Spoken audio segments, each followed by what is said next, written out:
Amém, glória a Deus.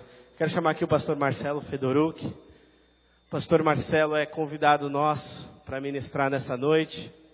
Ele é pastor, membro da Igreja Batista em Itaoca, Araçaíba. É que tá tudo ali, eu estou decorando as cidades do Alto Vale do Ribeira, a região onde nós vamos estar em viagem missionária. Ele é que teve a iniciativa e é o líder da MCC, Missionários Cristãos Cooperadores, e vai ministrar para a gente nessa noite. Obrigado, Marcelo, é um privilégio, gostaria de orar por você. Deus, nosso Pai bendito, obrigado pela vida do pastor Marcelo, pela instrumentalidade do Senhor na vida dele e na missão do Teu reino, que ele tem se engajado e tem Te servido. Que o Teu Espírito Santo coloca na boca dele o que há de ser repartido conosco nessa noite, Pai. Em nome de Jesus. Amém. Uma alegria poder estar com vocês nessa noite, é um privilégio poder estar aqui para compartilhar um pouquinho daquilo que nós fazemos. O pessoal lá está com uma expectativa grande em receber vocês lá. As igrejas têm orado pela viagem de vocês e a nossa oração que seja algo marcante na vida de cada um que for até aquela região durante esse final de semana. Para mim voltar para cá é bem próximo de onde eu saí. Na verdade, eu sou originário da Igreja Evangélica Batista Luz, aqui na Rua Pratos, bem perto de vocês. Eu sou filho de russos, fugidos da Segunda Guerra Mundial, netos de poloneses, e a família veio para o Brasil, e aqui antigamente era a primeira igreja evangélica russa no Brasil. E depois fui para Santo Amaro e fui parar lá nessa região do Vale do Ribeira. E alguns anos atrás, Deus me deu a oportunidade de poder trabalhar para missões. Por que nós escolhemos o Vale do Ribeira? Porque nós queríamos trabalhar na região mais carente e pobre, tanto do ponto de vista social, como do ponto de vista espiritual. Então Deus nos levou para o Alto Vale do Ribeira, não para o Baixo Vale do Ribeira, que é uma região ainda muito boa em relação ao Alto Vale do Ribeira. Mas para vocês conhecerem rapidinho onde vocês vão, e eu queria incentivar vocês a irem mesmo para participar. O MCC, a entidade que eu dirijo, Missionários Cristãos Cooperadores, ele é uma agência missionária interdenominacional, que está sediada lá na região do Alto Vale do Ribeira. E nós trabalhamos naquela região. Próximo. Aí é um mapa para você ter uma ideia de onde nós estamos. O Vale do Ribeira é composto por 24 municípios. Nós só conseguimos chegar até hoje em 5. Nós temos 12 trabalhos plantados na região. Nós temos 8 missionários que compõem a missão e nós temos que buscar sustento para eles. E nós estamos dentro de 5 municípios com esses trabalhos que nós estamos compartilhando com os irmãos. O desafio é tentar plantar em cada município do Vale do Ribeira um projeto missionário. Então esse é o desafio, são 24 municípios e nós queremos chegar lá. Não sei se eu vou chegar na minha geração, mas talvez aqueles que sucederem a gente complete essa missão que Deus colocou no coração da gente. Próximo. Aí, para vocês saberem, nós estamos baseados no município de Apiaí. Itapirapuã Paulista, ele é o município com o menor IDH que existe dentro do estado de São Paulo. Então, quando a gente trabalha o público-alvo que a missão trabalha, o público que vocês vão tratar, são famílias que nós priorizamos que vivem na linha da pobreza ou vivem na linha da miséria. Então é dizer que são famílias que têm uma renda mensal em torno de R$150 para ela viver na linha da pobreza.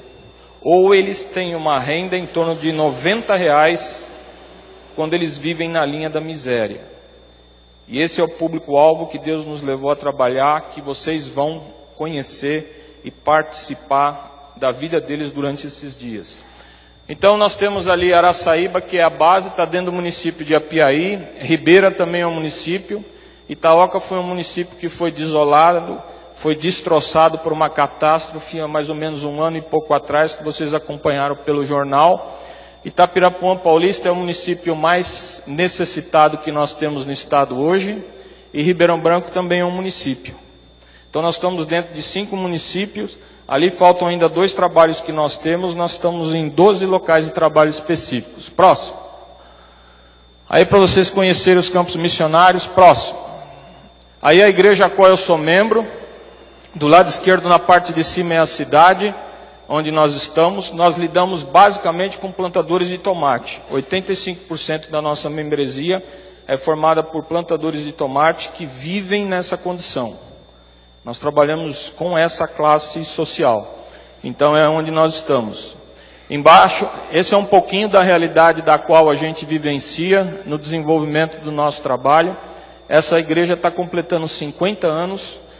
Quando eu cheguei lá, ela estava praticamente fechada, com uma irmã que dirigia os cultos e um membro fundador de 79 anos apenas. É o que tinha de membresia na igreja.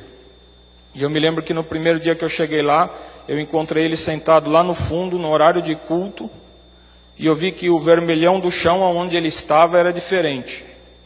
E um senhor de 79 anos, que não existe transporte na nossa região, ele andava 7 quilômetros para vir até a igreja. E eu vi que estava diferente ali onde ele sentava. Eu disse, o senhor senta sempre aqui? Ele disse, sento. Eu falei, por que o chão é diferente? E ele olhou para mim e disse assim, meu filho, isso é resultado do meu suor e das minhas lágrimas, quando eu ajoelho aqui para orar e pedir a Deus que mande alguém para nos ajudar. Então nós fomos parar nesse local. Próximo. Aí Lajeado também fica a 14 quilômetros da base. Nós começamos esse trabalho.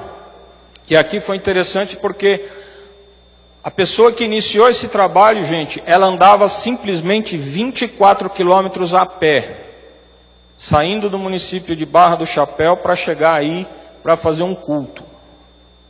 E depois ela voltava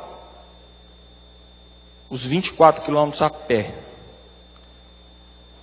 Vendo isso, nós não tínhamos projeto de encampar esse trabalho, mas vendo isso pelo fato dele ter morrido por problemas de coração e rins, a gente, levado por Deus, assumiu esse trabalho e nós implantamos um trabalho mais organizado e que está sendo desenvolvido nessa região também. Mas é muito complicado você pregar o evangelho quando a geladeira da pessoa, naquela foto do meio ali, ela parte do ano ela é geladeira, parte do ano ela é estante que fica na sala. Porque ainda nessa condição eles têm períodos de entre safra onde as pessoas não têm nenhum ganho. Então a geladeira não tem nada. Então não adianta a geladeira ligada na cozinha porque não vai funcionar com nada. Então serve de armário na sala também. Próximo. Aí é Queimadas, um bairro a 6 quilômetros distante também. Nós trabalhamos com crianças que são bem necessitadas, estão totalmente na área rural, que muitas delas não têm acesso nem à televisão, nem ao estudo. Então se você chegar lá, você que vai, não adianta falar que um desses moleques joga bola igual o Neymar, porque para ele vai perguntar se o Neymar está lá em Araçaíba. Ele não sabe que o Neymar está lá em Barcelona. Então não adianta porque ele não conhece. Próximo. Nós temos o privilégio de ter um trabalho dentro de um assentamento. Talvez o único no Brasil. Nós temos um templo dentro de um assentamento de 100 terras dentro da região. Nós andamos 12 quilômetros para chegar, para realizar os cultos. E esse é o caminho que nós enfrentamos. E quando chove, quando é o inverno, tem que ir a pé mesmo. Porque nada passa naquela região. Talvez você vai ser uma daquelas pessoas que vai entrar dentro de uma casa daquela. Ali do lado direito, do lado de cima, moram 7 pessoas. E eu vou querer levar você, para você valorizar muito mais a vida que você tem. Quando você vier aqui, você não vai cantar que Deus é bom. Você vai dizer que Deus é maravilhoso com você. Ali é o caminhão que levavam eles do assentamento para a igreja. Próximo. Esse é o nosso templo de Salomão. Vocês estão rindo? Gente, ele é ecologicamente correto, feito de bambu. O chão é terra. Ele é forrado lá no fundo, tá vendo aquilo ali? Sabe o que é? Aquilo não veio nada lá do Oriente Médio, daquelas regiões não. Aquilo ali é embalagem de leite longa-vida, é isso mesmo. Aquele leite que se abre para tomar, lá para nós ele serve como parede de casa ou telhado. E lá na igreja ela forra o fundo da igreja. E nós temos esse trabalho que nós fazemos ali. Esse templo custou R$ 1.060, gente. Um investimento tremendo para a missão. Nós gastamos R$ 1.060 por causa do telhado. E aqui nós juntamos em torno de 60, 70 sentados todos os domingos às 2 horas da tarde. Gente que a sociedade não aceita, que está jogada dentro do mato, mas que tem a coragem de andar 10 quilômetros para vir assistir um culto. Enquanto a gente tem toda a condição dentro de um grande centro, e muitas vezes não valoriza e não faz. Então esse é o nosso Templo de Salomão, que quem for lá vai conhecer. Então não perca a oportunidade, porque aqui parece que estão cobrando, né? Lá você vai de graça, ó, você sai no lucro. O que você vai gastar aqui, você paga para o pastor Reinaldo a viagem, ó. Além de você viajar, de você passear, fazer missões, você conhece o Templo de Salomão que nós temos lá, ó. Saiu no lucro. Próximo. Aqui em Itaoca, um grande desafio que nós tínhamos no começo era poder atender as crianças. E como nós começamos o trabalho numa casa, as crianças ficavam na rua. E nós fazíamos o cultinho delas de manhã e de noite na rua. Era o único lugar que nós tínhamos. Essas são casas, principalmente de descendentes de quilombolas. O município foi organizado em função de um dos últimos quilombos que existe no Brasil, Quilombo do Cangume. E nós temos muitos descendentes que saíram do quilombo e que vivem às margens do município. Aqui é uma casa tradicional, aqui é uma cozinha, um forno que eles têm, tradicionalmente lá na região. Próximo. Hoje está assim, mudado um pouco, nós conseguimos construir um templo. A primeira igreja batista de Itaquera nos doou aquele terreno e nós conseguimos construir esse templo que durante o problema que houve serviu de base à prefeitura para nós juntarmos as doações para podermos colocar essas doações para atender a população. Próximo. Aqui é Itapirapuã Paulista, o município que eu falei para vocês. Aqui, para vocês terem uma ideia, é a fonte de renda do município. Essa árvore que aqui está, eles tiram essa seiva que ela tem dentro dessas bolsas plásticas.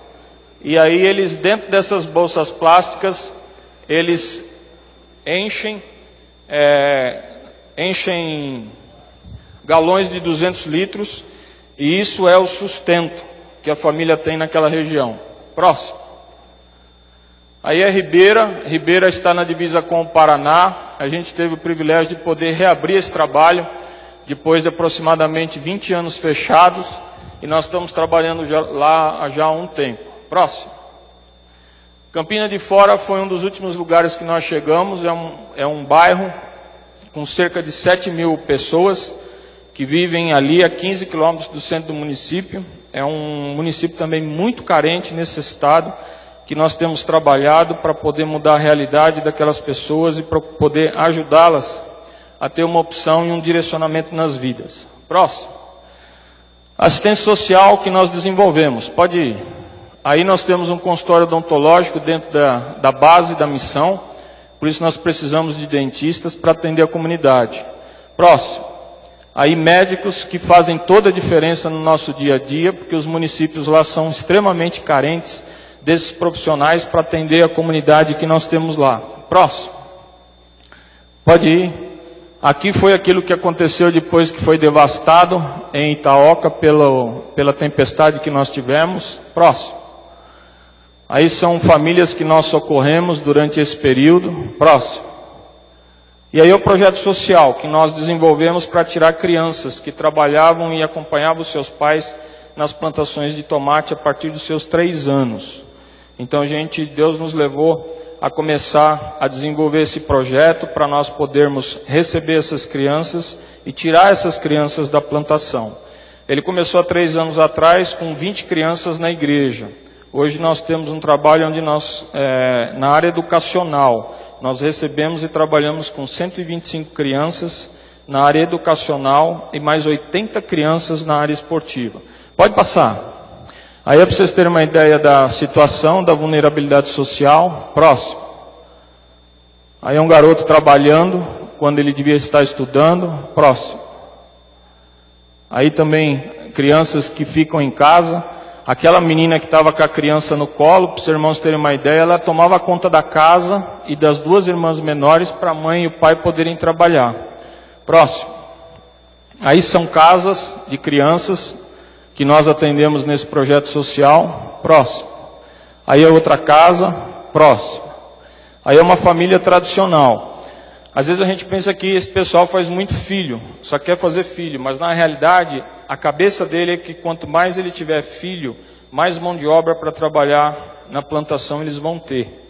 Então por isso que eles têm uma família grande sempre e numerosa. Próximo. Aí é uma plantação de tomate. A região lá é extremamente montanhosa, por isso que é uma das poucas culturas que nós temos lá na região. Próximo. E aí é um garoto que era para estar na escola estudando, e ele está lá trabalhando, selecionando tomate, fechando caixas de tomate para poder vir para o Ceasa aqui em São Paulo. Próximo. Acabou? Foi bem rápido, hein? Então eu queria convidar vocês a participar. Nós temos ainda algumas vagas. Nós temos cerca de... O ônibus cabe em 46 pessoas. Nós temos 20 inscritos. É isso, pastor? Quanto? 30. Só tem 16 vagas. E eu queria incentivar você a vir fazer diferença nesse feriado com aquelas pessoas que moram lá, com aquelas pessoas que precisam de apoio, de ajuda. Então procure o pastor Reinaldo no final do culto, que você possa se unir a nós, para a gente poder, e você conhecer essa realidade que está tão perto da gente aqui, mas que a gente não conhece. Amém? Eu queria convidar você a abrir a sua Bíblia no livro de Marcos, no capítulo 2. O texto que vai nos servir aqui de base para o nosso estudo bíblico.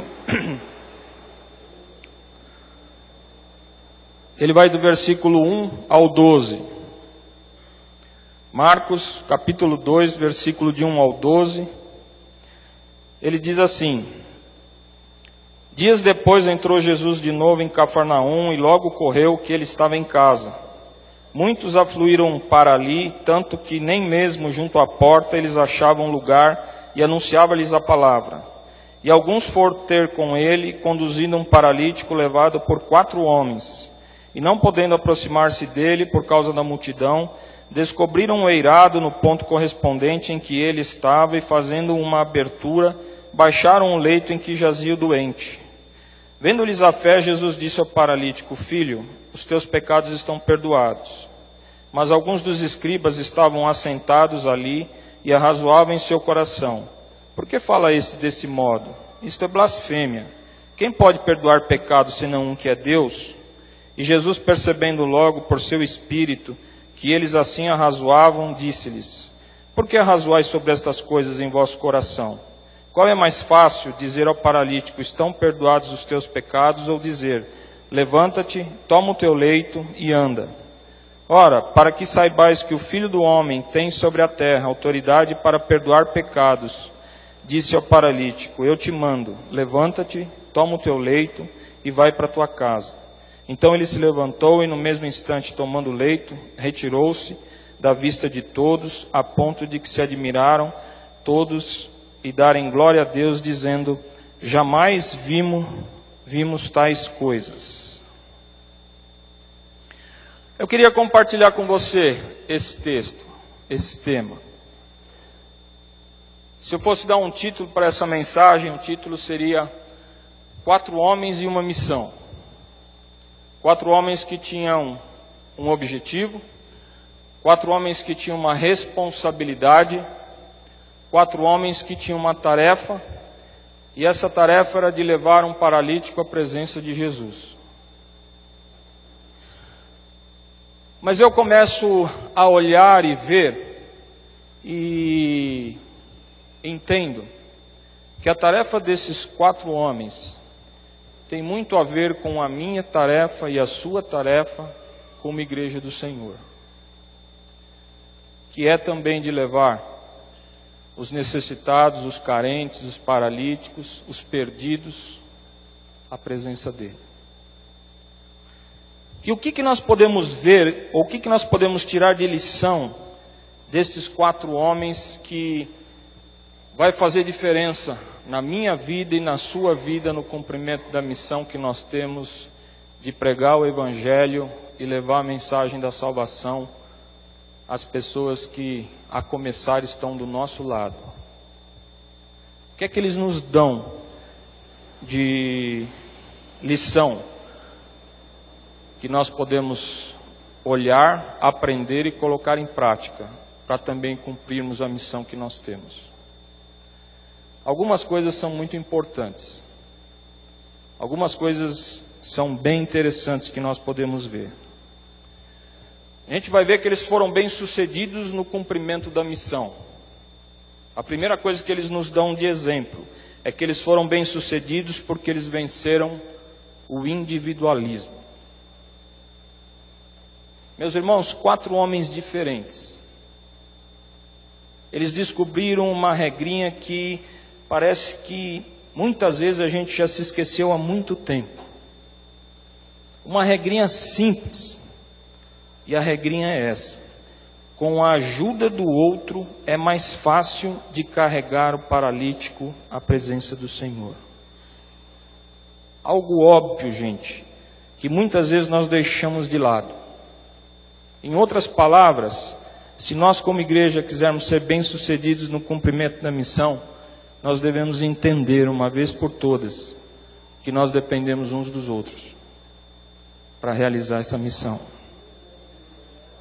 Nós dependemos uns dos outros para cumprir a missão. E com a ajuda do outro, sem dúvida alguma, fica mais fácil de carregar esse paralítico. Independente se a gente serve na escola bíblica dominical, nos jovens, adolescentes, homens, pode mudar qual for o nosso quartel-general, mas a gente tem que ter a visão que o nosso general é o mesmo, que nós como igreja temos um objetivo em comum e que nós fazemos parte uns dos outros. Vencer o individualismo, gente, se nós quisermos ser bem-sucedidos no cumprimento da missão que eu e você, como igreja do Senhor, tem, é dizer que nós temos que sair da nossa casca. Nós temos que sair do nosso mundinho. Nós temos que sair das nossas 4 paredes. Porque o mundo está aguardando com que a igreja cumpra com a sua responsabilidade. E essa responsabilidade é nossa. Sem dúvida alguma, gente, está na hora de a gente sair para levar o Evangelho. Porque as pessoas estão clamando, necessitando da mensagem da salvação. Vencer o individualismo, se nós quisermos cumprir a missão. Mas tem uma outra coisa. Eles foram bem-sucedidos no cumprimento da missão porque eles venceram as diferenças que existiam entre eles. Gente, isso é bom demais. Para pensar. Maior do que as diferenças que existiam entre eles, era a missão que eles tinham a realizar e a cumprir. 4 homens diferentes, 4 pensamentos diferentes, 4 opiniões diferentes, 4 gostos diferentes, mas eles estavam unidos em torno daquela cama. Eles estavam unidos em torno daquele paralítico. E por maior que fossem essas diferenças, meus irmãos, existia a missão que eles tinham que cumprir. Se nós usarmos a linguagem do futebol, independente se é Palmeiras, Corinthians, Santos ou São Paulo, tudo isso é secundário, gente. Porque é maior do que isso, é a missão que eu e você tem de levar os perdidos à presença do Senhor Jesus. E é em torno da missão que nós devemos nos unir. É em torno da missão que a igreja deve se unir. Porque diferenças e divergências sempre vão existir. Mas maior do que isso, é a missão que nós temos de levar essas pessoas a conhecer a mensagem da salvação, que é nossa responsabilidade. Mas eles venceram outra coisa. Eles venceram os obstáculos. Para nós cumprirmos a missão, a gente tem que ver isso. Gente, não é fácil desenvolver um projeto missionário numa região como essa. Muitas vezes sem as mínimas condições, sem as mínimas oportunidades. Mas eu olho para o texto e vejo assim, 4 homens carregando um. E a gente não sabe quanto tempo. E com certeza, se aquele que estava deitado fosse mais ou menos assim como eu, mas o mínimo que eles carregavam, eles já estavam cansados, aqueles 4 homens. Porque pesa. E aí a Bíblia diz que eles chegam, olham a casa e a casa está lotada. E com certeza um olha para o outro e diz assim, a casa está cheia. Não dá para entrar.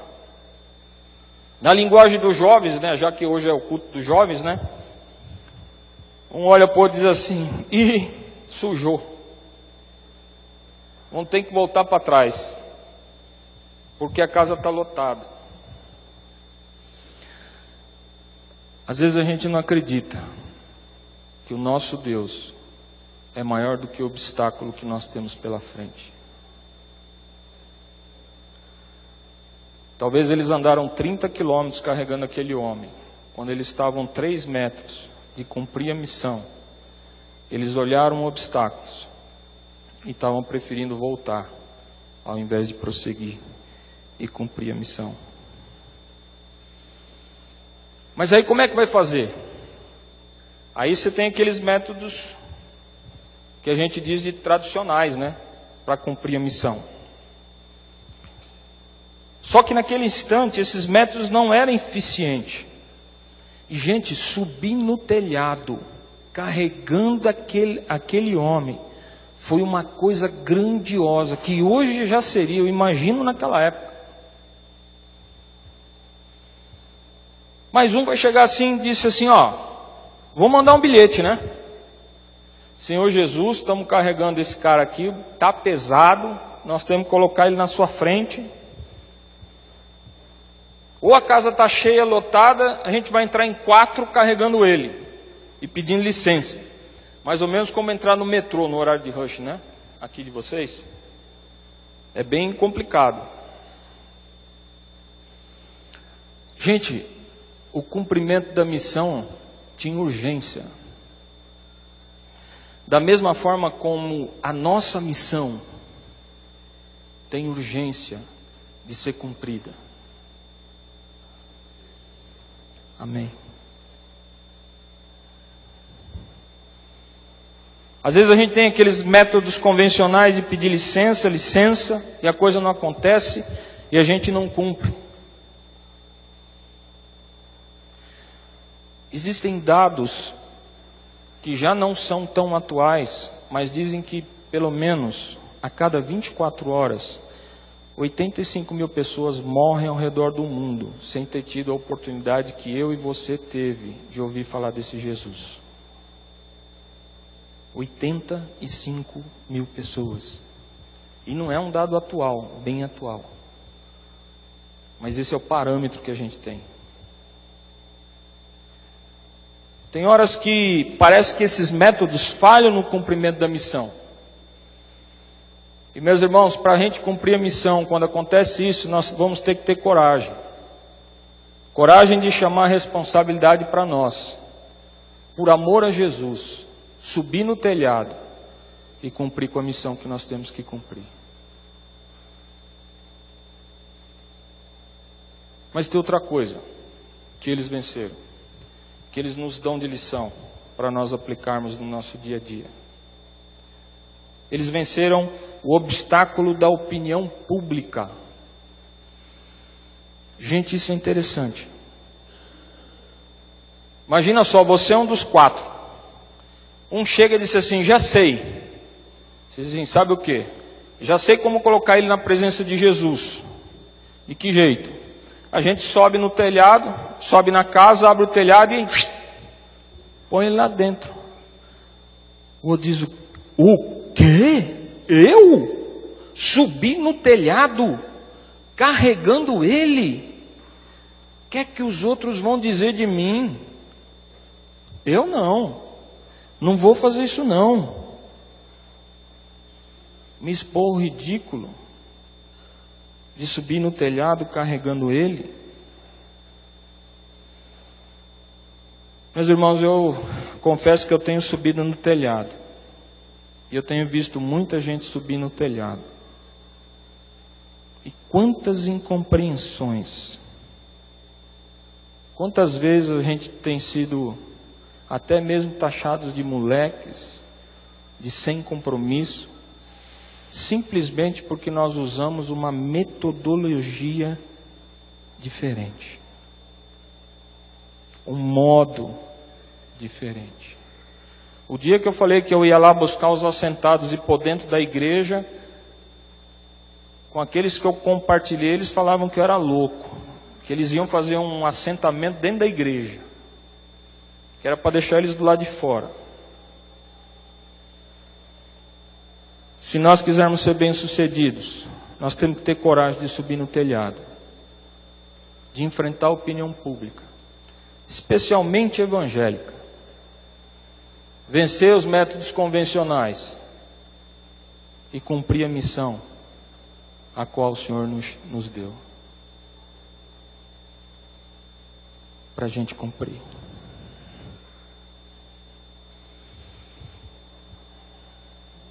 Outra coisa que eles venceram é a contabilidade que muitas vezes a gente faz. Porque para pensar, um telhado foi quebrado. Isso assusta. Porque geralmente é assim, no telhado ninguém põe a mão não. Foi construído pelo pastor tal, o tataraneto dele está na igreja, no telhado ninguém põe a mão. Paralítico da porta para fora.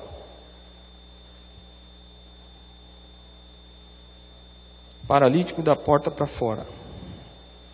Muitas vezes o que a gente tem visto é isso e a gente tem que vencer essa mentalidade. Quem já viu o caminhão de mudança seguir enterro?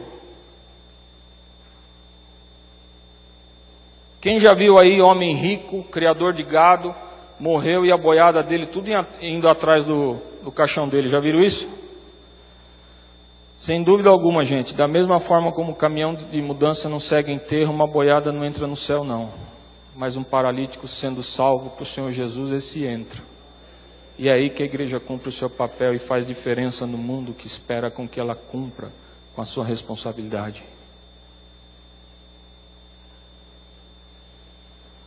Eu me lembro uma experiência que eu tive em Santo Amaro, numa das igrejas.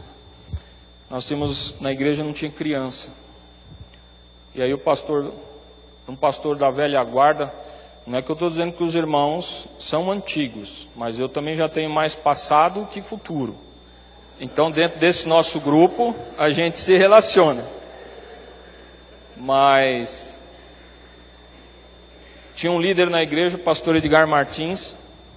Eu trabalhei junto com ele. E na nossa igreja lá em Santo Amaro não tinha crianças. E um dia ele chegou e disse assim: Marcelo, a gente precisa arrumar criança para a igreja. Eu falei: pastor, é fácil, a sua filha é professora aqui na periferia, aqui próximo. Pede para ela convidar as crianças. E a gente vai buscar elas lá. E assim ele fez. E assim começou a vir. Começaram a buscar com um carro. Depois aumentou para 2 carros. Depois aumentou para 3 carros. Quando chegou em 5 carros, ele pegou e anunciou no púlpito: nós vamos comprar um ônibus para ir buscar as crianças. Gente, vocês não imaginam o que aconteceu. A sociedade feminina levantou: o quê? Nós estamos há 15 anos para comprar uma Kombi. Ele quer em 3 meses comprar um ônibus. E ainda mais para as crianças. E, gente, Deus operou um milagre. O ônibus apareceu depois de 3 meses. E a igreja assim tinha uma lateral que era um corredor. E tinha um diácono que era fantástico, que pilotava o ônibus. Ele acertava o relógio dele certinho na hora que ia começar o culto. Aquele instante que você está na oração silenciosa. Ele abria a porta do busão e descia 70 crianças correndo pelo corredor. Falei: gente, tu vai ouvir, pastor. Tu vai ouvir.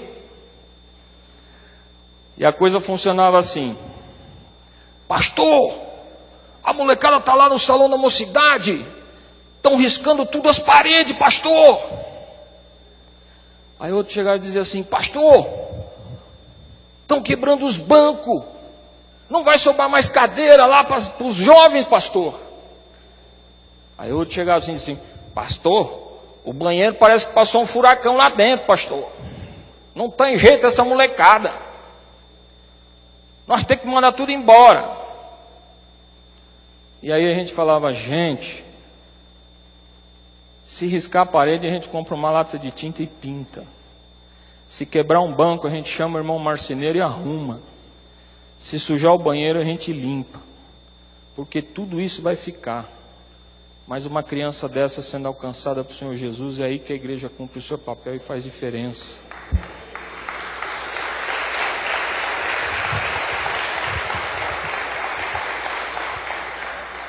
E, gente, eu saí daquela igreja por um problema físico da minha esposa. E depois de um tempo, pouco tempo, o pastor veio a falecer. Depois de 2 anos de andança, depois mais ou menos de 2 anos, eu encontrei esse casal numa igreja, onde eu fui pregar. E eles chegaram para mim e disseram assim, Marcelo, você lembra aquelas crianças? Eu falei, lembro. Então, quando o pastor morreu, a primeira coisa que foi feita foi vender o ônibus. E aquelas crianças, elas saíam de lá agora e andavam 3 quilômetros a pé os sábados de manhã para ir à nossa casa. E sabe qual foi a única coisa que a gente não conseguiu explicar para eles até hoje? Eu disse não. Eles querem uma resposta até hoje, para saber o porquê que a igreja não os quis lá dentro. E nós nunca conseguimos explicar.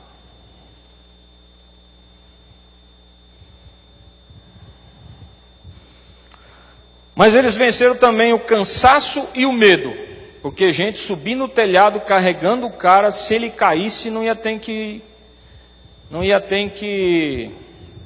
curar não, ia ter que ressuscitar, não é não? Se cai ia dar problema. E deu muito trabalho levar aquele homem até em cima. Trabalho missionário, gente, dá muito trabalho. Cuidar de gente dá muito trabalho. Mas é essa a nossa responsabilidade como igreja. E aí o texto lá que eu li continua falando o seguinte. Qual é a visão dos homens quanto à cura daquele homem? O texto diz que está lá um tititi, Jesus começa a perdoar e ele começa a curar. E o que acontece com quem cumpre a missão, gente? Quem cumpre a missão vê a bênção de um lugar privilegiado. Aqueles homens estavam lá em cima, olhando de cima para baixo, vendo todas aquelas maravilhas que Jesus estava fazendo com aquele homem, que eles levaram até ele. E a segunda coisa que quem cumpre a missão, volta para casa trazendo seus feixes. Tem um versículo que diz que aquele que leva a preciosa semente andando e chorando, voltará com alegria e júbilo trazendo seus feixes. Gente, eu imagino a volta daqueles 4 homens. Aquele homem com a cama dele enrolada nas costas, andando, curado, transformado, perdoado pelo Senhor. E aí para mim e para você hoje vem uma pergunta. Quem está na cama hoje?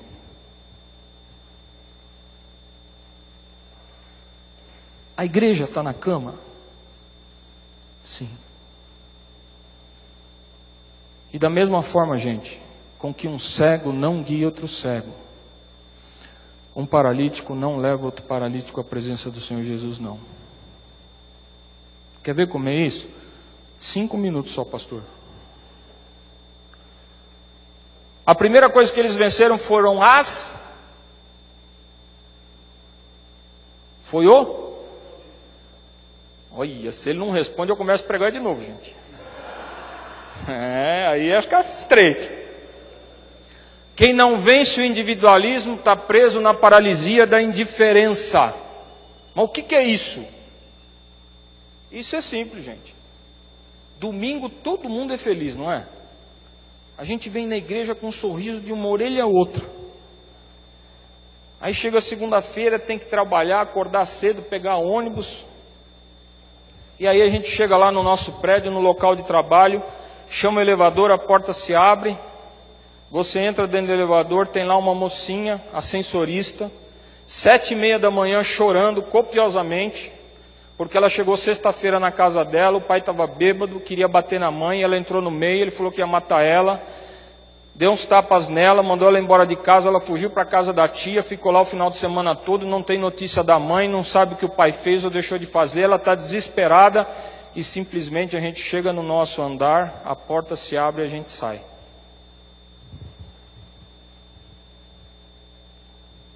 Aí está lá o garoto, office boy, pai morreu, a mãe empregada doméstica, ele está com 2 meses de salário atrasado, 2 irmãos para ajudar a criar, desesperado com a situação que ele está vivendo, e ele chega até nós, vai entregar um documento, uma carta, e a gente sabe do problema e da dificuldade dele, simplesmente a gente pega a carta e vira as costas para ele.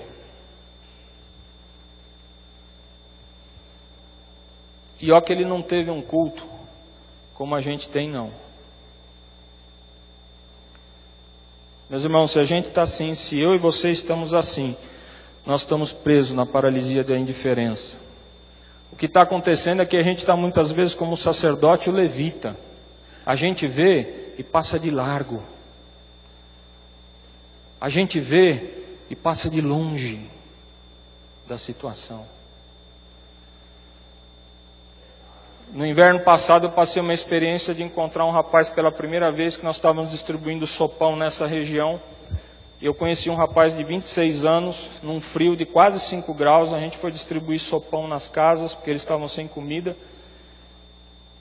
E eu encontrei esse rapaz pela primeira vez, ele não falava 3 palavras sem perder a respiração, com problema respiratório. E eu saí daquela casa desesperado de ver ele naquela situação. E eu estava duro. Eu falei, vou ligar para os irmãos em São Paulo. Só que eu não me atentei ao horário. Isso já era quase 11h30. Mas eu falei, não, vou ligar. É urgência. É um remédio chamado Aerolin. O Dr. João Marcos conhece bem. E eu liguei para o primeiro, desesperado, precisando de ajuda, atender e socorrer o jovem. Liguei para São Paulo, a pessoa atendeu, o irmão atendeu. Falei, meu irmão, eu estou aqui em Apiaí, acabei de chegar de uma visita. Ele diz assim, pô Marcelo, você não dorme? Isso é hora de ligar? Falei, é que meu irmão, eu estou com uma urgência. Não, liga amanhã porque eu já estou dormindo. Tá bom, eu vou ligar para outro.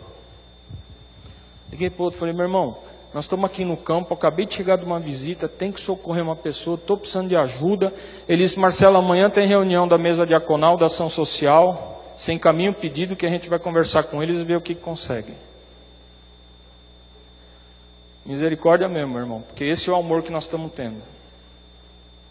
Gente, eu falei com 8. O primeiro que me retornou na quarta-feira seguinte. E o problema era no sábado. E ele ligou para mim, Marcelo, nós conseguimos R$150 para mandar para você. Eu falei, meu irmão, agradece a igreja, mas não precisa mandar mais não. Aí ele falou, por que você conseguiu resolver o problema? Eu falei, não, Deus resolveu. E o que foi? Avisa para a igreja que ele morreu no domingo de manhã, eu enterrei no domingo à tarde. E avisa também que não deu tempo de pregar o evangelho para esse jovem. É isso que nós estamos vendo no campo, gente. É isso que nós estamos tendo no campo.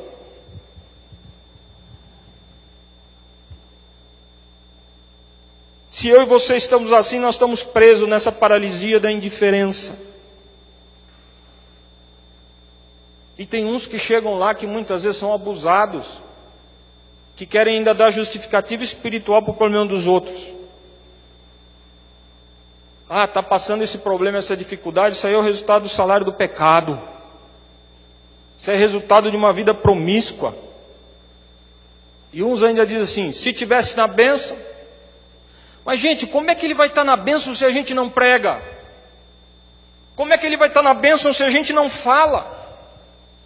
Aí sabe o que acontece? Chega domingo, vem todo mundo para a igreja de novo. Vem cantar, vem ler, vem cantar um monte de mentira, gente. Mas não é que a letra do hino é mentirosa, não. É aquilo que... O problema é que é aquilo que eu canto não condiz com aquilo que eu vivo e pratico. A dor do outro não significa nada para mim, não. Versículo de amor ao próximo eu já tirei da Bíblia. Porque hoje, na realidade, a coisa é assim: eu quero a bênção. Eu quero participar do bônus, não do ônus. O ônus deixa para esses missionários doidos que abrem mão da sua vida para viver essas realidades pelo Brasil e pelo mundo. Eu quero a bênção. Só que a gente não quer o dono da bênção, gente. A gente quer o céu, mas a gente não quer o dono do céu. Aqueles 2 ladrões que foram crucificados com Jesus, cada um fez uma oração. Só que um fez uma oração impossível de ser respondida, que muitas vezes a gente faz, que é salvação sem Salvador. Porque Salvador dá trabalho, gente. Eu vou ter que ser um membro fiel. Eu vou ter que ser um marido fiel. Eu vou ter que ser um pai fiel. Eu vou ter que dar testemunho lá no meu emprego. Eu vou ter que dar testemunho lá na faculdade. Eu vou ter que chegar para o meu amigo de happy hour e pregar o evangelho para ele.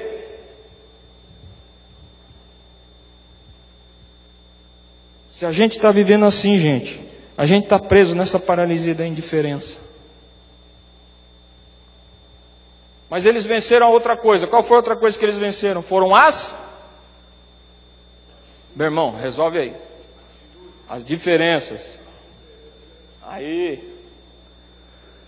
Quem não vence a diferença está preso na paralisia da discriminação. Tem isso na igreja, gente? Tem. Gente, outro dia eu cheguei em uma dessas nossas igrejas batistas. Cheguei com um pastor auxiliar, fui apresentado por um líder da igreja. A primeira pergunta que ele me fez foi a seguinte: o que é que o senhor quer? O que é que o senhor veio pedir? Eu disse nada. Eu falei: meu irmão, é diferente a coisa. Deus mandou eu vir aqui para dar uma oportunidade para a igreja a qual o irmão dirige se levantar para fazer algo relevante para o reino. Foi isso que eu vim fazer aqui. Não quero nada do Senhor. Essa ideia de que o missionário tem que ser um cara pobre, miserável, passa fome, necessidade, ser quase um cara desgraçado, o que muitas vezes não deu certo na vida, e aí vai ser missionário. Se a gente está assim, a gente está preso, gente, na paralisia da discriminação.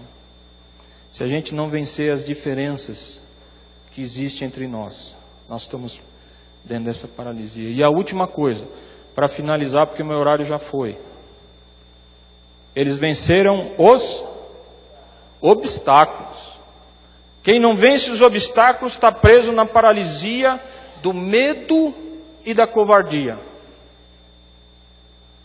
Porque o que parece é o seguinte: aqui dentro todos somos rambos. Parece que quando a gente sai da rua para fora a gente se torna recruta zero. Aqui a gente amarra, desamarra, manda prender, manda soltar, faz aquilo que precisar. Lá fora, Marcelo, lá fora no meu emprego não tem um crente, eu sou o único. Como é que eu vou dar testemunho lá? Na minha faculdade não tem um crente. E no meu relacionamento eu vou no embalo da turma, e aí o meu testemunho já não é muito bom. Na verdade, se eles descobrirem, eu continuo como agente secreto, porque se eles descobrirem que eu sou crente, eu vou acabar de virar o balde. Muitas vezes, na verdade. Gente, tem um versículo que diz assim: eis que vos envio como ovelhas no meio de que, gente? De? Pensou se fosse borboleta? Não ri não. Sério. Você acorda de manhã, vai para a faculdade. Quem está fazendo faculdade aqui? Levanta a mão. Levanta a mão aí, gente. Você chega, vai para a faculdade, chega lá, está tocando aquele som, aquele louvor que você adora, como os irmãos que cantaram aqui, no alto-falante da faculdade. O professor entra na sala de aula, vai dar aquela aula de física que ninguém entende nada, mas antes ele chega lá, abre a Bíblia, faz uma leitura, ora, abençoa a aula, tem a aula. Depois você vai para o intervalo, desce para a cantina, lá você pega o seu lanche, tem um guardanapo com um versículo bíblico para você ler e meditar, não é assim? Aí você volta, assiste o resto da aula, vai para o anfiteatro, tem aquele período abençoado de louvor, uma palavra edificante, sai com a bênção do Senhor e vai embora. É assim, gente? Não é, gente. O texto diz que é no meio de lobo, e no meio de lobo tem que ter coragem. Se nós quisermos cumprir a missão, que é nossa responsabilidade, nós temos que ter coragem de subir no telhado, por amor a Jesus, e cumprir com a missão. Tem outro versículo que diz que eu não me envergonho do Evangelho de Cristo, porque ele é o poder de Deus para transformar todo aquele que crê. Gente, eu não consigo entender a distância entre o nosso discurso e a nossa prática hoje em dia.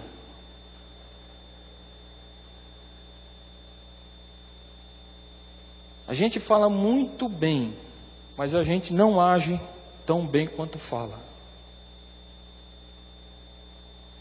Ou ficamos muito aquém daquilo que deveríamos falar. E se nós estamos vivendo assim, nós estamos presos na paralisia do medo e da covardia.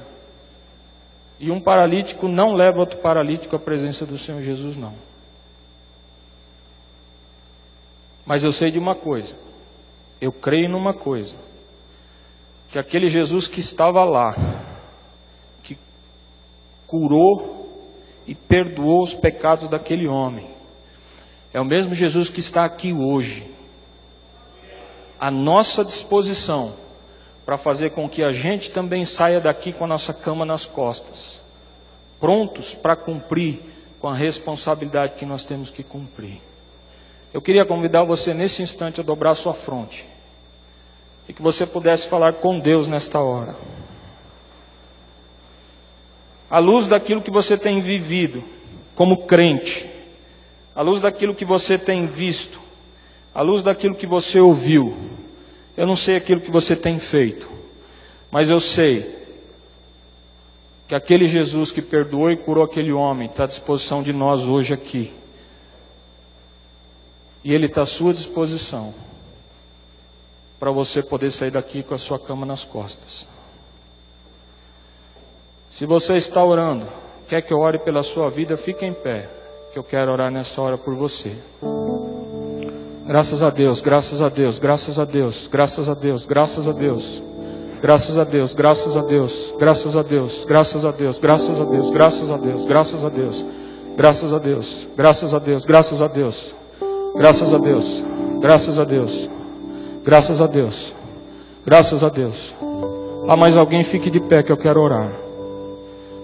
Eu queria convidar você que está de pé, que saísse do seu lugar e viesse aqui à frente. Saia do seu lugar, venha aqui que eu quero orar pela sua vida. Não sente, venha. Se o Espírito Santo de Deus trabalhou no seu coração, suba aqui. Pode subir desse lado aqui, gente. Pode subir. Pode subir ali, ó. Saia do seu lugar. Você que está em cima também, venha aqui à frente. Se o Espírito Santo de Deus trabalhou na sua vida, eu queria convidar você a vir aqui à frente. Vem mais para cá, gente, ó. Vou deixar o pessoal que está vindo subir. Pode vir para cá, gente. Ah, mais alguém? Pode subir aqui, gente. Sobe para cá. Pode subir. Importa que vocês subam e eu desça. Nós vamos orar lá de baixo. Pode subir, gente. Senhor Deus, obrigado. Que teu Santo Espírito fala. Obrigado porque na simplicidade o Senhor toca os corações. Obrigado porque o teu Santo Espírito, Senhor, mexe com as nossas vidas. E obrigado, Senhor, porque com o Senhor nós sempre temos uma nova oportunidade, ó Deus. Pai, eu não sei o que cada um aqui vive e faz, mas à luz da Tua palavra, o Espírito Santo incomodou a cada um desses que está aqui. Pai, eu não sei o que cada um tem vivido, qual é a importância que esses irmãos têm dado quanto à responsabilidade de cumprir a missão de levar a Tua palavra àqueles que precisam. Eu quero te pedir, Senhor, que cada um saia daqui com a sua cama nas costas, que cada um saia daqui como aquele homem saiu da Tua presença, Jesus, com a felicidade de saber que ele estava curado e principalmente por ter sido perdoado por aquilo que fez. Pai, que cada um destes irmãos aqui nessa noite saia também com essa sensação, sabedores também da responsabilidade que essa igreja tem de pregar o Teu Evangelho, de demonstrar o amor, a Tua compaixão para alcançar as pessoas. Senhor, que Tu possas abençoar grandemente a cada um que está aqui, dando da Tua graça e da Tua misericórdia, que haja transformação de vida e que haja compromisso que se assuma com o Teu reino, Pai. Essa é a nossa oração, em nome de Jesus.